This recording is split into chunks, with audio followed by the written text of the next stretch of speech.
Usually here there is a lot of traffic. You just cannot move. Usually here you cannot find parking because it's full of cars, but this is not the case, not today. I don't know if you can hear the ambulance, but you just hear ambulance.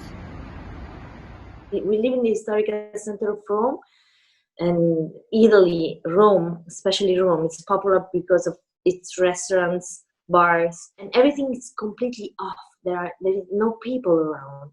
What have your lives been like since quarantine has gone into effect? It's completely different from before. I mean, you walk around now and you see other people.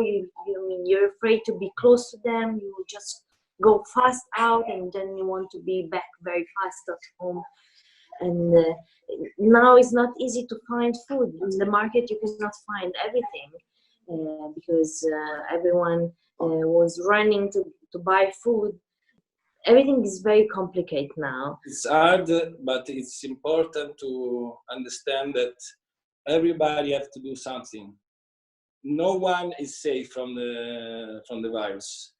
What kind of psychological effect is this having on you in terms of not really knowing, watching as the situation unfolds and having to quarantine at home? We are afraid of everything. I'm afraid for my baby. I just became a mom, so the idea that she can get sick, it's terrible.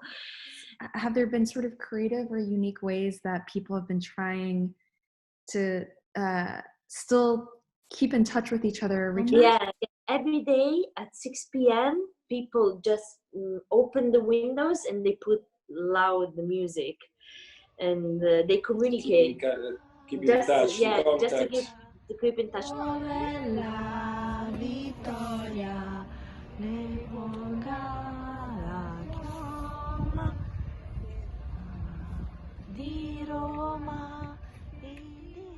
Now, I feel quite just tired, exhausted at the end of the day. Just doing some very simple activity at home. Just housekeeping stuff, and it is enough to make you exhausted at the end of the day. Some little headache, but now it's 2 weeks actually.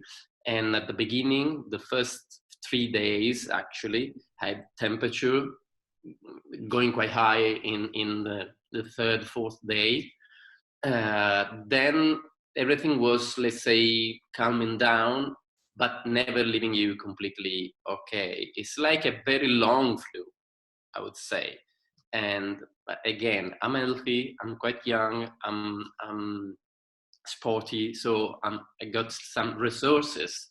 But there are people exactly like me, currently in the intensive care, intubated, needing support, very high support to breathe. So means it's not entirely predictable who's going to have this progression. So tell us about your colleagues. Especially your colleagues that are on the front lines right now, what are their lives like? The numbers of ventilated beds in the hospital in North Italy are now available, are now very little, because 80%, more than 80% are occupied now.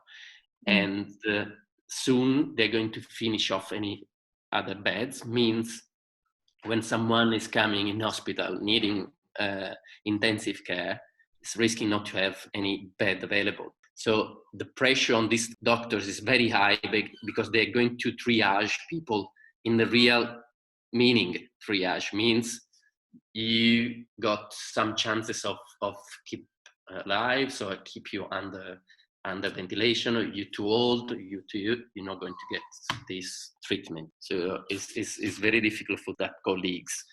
Yeah, I can't even imagine having to make that call as a doctor when you want to save as many people as you can.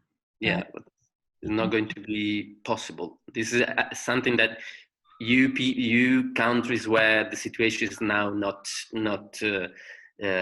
bad, you have to think in advance about that. So get ready, get prepared, dedicate the resources to, in particular, to intensive care units.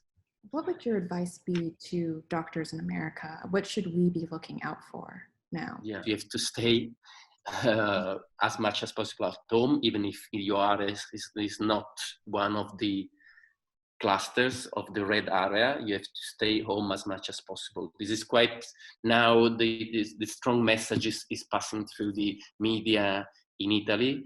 And of course, now we are in a bad situation, but the only way to reduce the spread of the infection is reducing the number of people you meet.